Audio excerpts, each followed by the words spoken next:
Welcome back to this third and final part on reading in answer to Lou's question, what can I do to develop my child's reading skills? And just to remind you that a large part of what we do on this site with visionmechanic.net is really to address the mechanics of vision, not so much the cognitive parts of what's going on there, but no doubt they're absolutely tied together.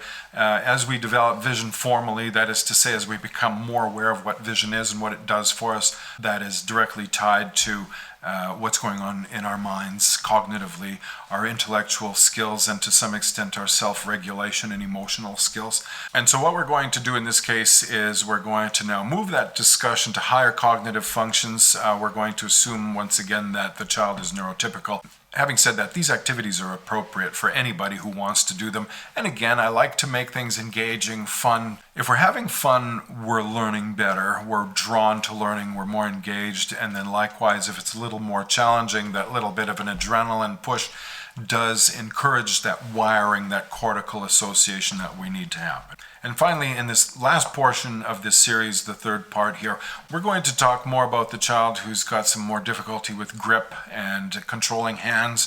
And so we might be able to control things verbally, and we might have a sense of what's going on with language, but we might still struggle a little bit with what to do with our hands. And so this short video is all about some easy, fun games that we can play with children to help them develop those finger skills and hand awareness.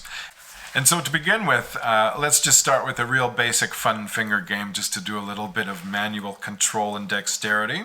We're going to name our fingers. We're going to forget about Mr. Thumb for right now, but we're going to name our fingers. We're going to say big, piggy, oink, and moo. And we're going to say, okay, big, and we're going to tap big, and piggy. We're going to tap piggy, oink, and moo. And then we're going to mix it up for the child. Okay, we're going to say, okay, say tap big, and then piggy, and then oink, and moo. But we can mix it up now. We're going to say big, oink, piggy, and moo. So it gets a little challenging. You can play games like that, and you can clap your fingers together for each character if you like, okay? And then finger painting. Finger painting, it's fantastic. Lay it out on a plate, or you can certainly cover a table with some plastic and just go to town, put some paper on there, and have the child create liberally with their fingers. Mix up the paints. You can have them draw specific shapes.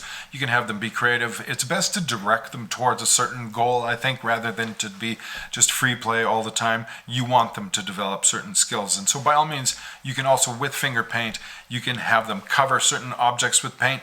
And with finger paint, you can also take an object and they can trace it out with their finger and then lift the object and verify that they've done a nice job. Don't forget to engage laterality, that is to say dominant and non-dominant hands. While you're doing this, don't encourage any particular form of laterality, but do certainly have them use both hands. So if they typically trace with their right hand, then have them trace with their left hand, just to try it every now and then. Let's move on to something I like to call circle games. Circle games are tracing games. You're going to take a small plate and you're going to put it on a piece of paper, trace around it. The child can do that with you. I like to make 2 of those side by side. And then you're going to affix that paper to the table. You can tape it down or just hold it down, and the child's going to trace it for you. You can put a dot in between the 2 circles right in the middle, and the child can stare at the dot and trace the circle, and then they're going to do the other side. They can do the non-dominant hand as well. They're looking at the dot and they're tracing the circle. If that's too complicated, they're just going to look at the circle and trace the circle around, okay? Circle games. Have them trace objects, have them make circles, have them repeat circles on their own, see if they can make a nice circle without something to trace, and by all means have them make a circle clockwise and counterclockwise. Challenge them to go both against one another, both in the same direction and then in opposite directions.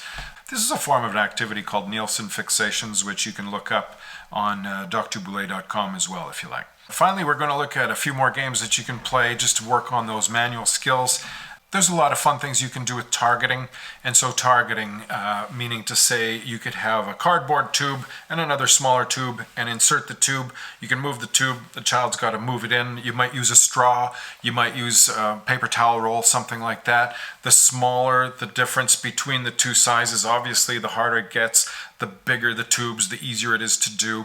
And so you can vary it. You can use straws, you can use cardboard tubes, you can use, you name it. There's all kinds of things in your garage or in your closet probably that you can use. But just targeting, move that one tube around and the child's going to take that other toothpick even or a pencil and they're going to try and drop it into that target. Or if it's too hard to move it around and find that target, then just hold it steady and they can take their time.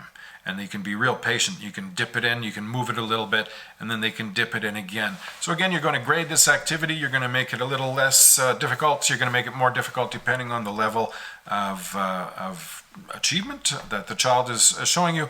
But you can also make it really complicated. You can use two hands and make it a lot of fun. That's the fundamental thing.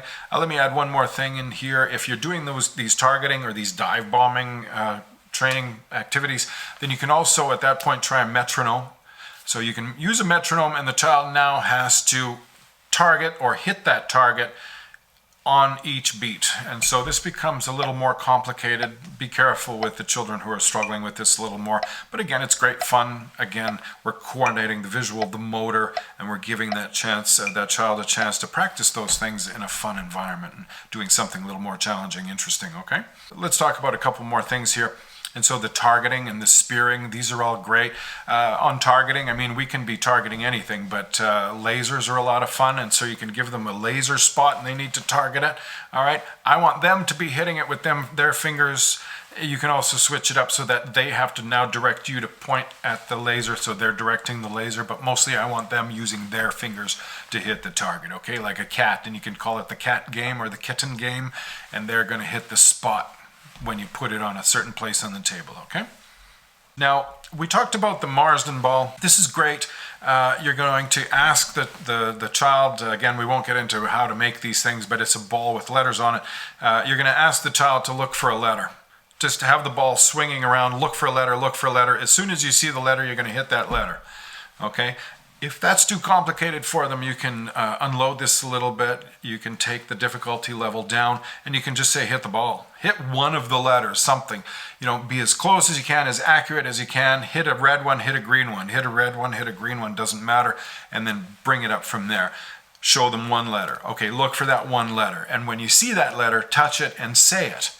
So I'm going to hit the Y. Y, Y, Y, Y. Okay, do you understand Y? They get Y. You might want to work on M and N. These are similar letters, things like that, or X and K, things like that. Focus on the letters that are more difficult to the child. You can also have them do the entire letter in sequence from A to Z, or, of course, Z backwards. That's a real nice challenge for most kids. Don't forget to use the left and the right when you're doing this. I'm going to leave you with one more fun one. Kids love this. Get out a plate, a dinner plate, put a little bit of water in it, put a couple drops of dish soap in there, and start blowing bubbles using a straw. You can use a straw just to start the bubble going. Blow bubbles with your children in plates. Try to create smaller bubbles inside the big bubbles. Layer it up. As they watch what they can create with bubbles, they're going to become very interested, very motivated in getting in there and even using different sizes of straws to get inside and create amazing structures inside of other structures, and you'll see that immediately they become focused and their motor skills almost improve before your eyes. Anyway, that's a lot of fun. I hope you've enjoyed this series in 3 parts. We're hoping to address some of your reading issues, your concerns. We're trying to make it a little more interesting. By all means, you have to read. You got to read. You have to expose children to reading. Get them away from the devices. They need to engage. Okay? And I hope that in this series of videos that you found things that are engaging, interesting, and maybe challenging enough just to push them over that hill where they start to figure it out for themselves. All the best to you, and we'll get back to you again real soon.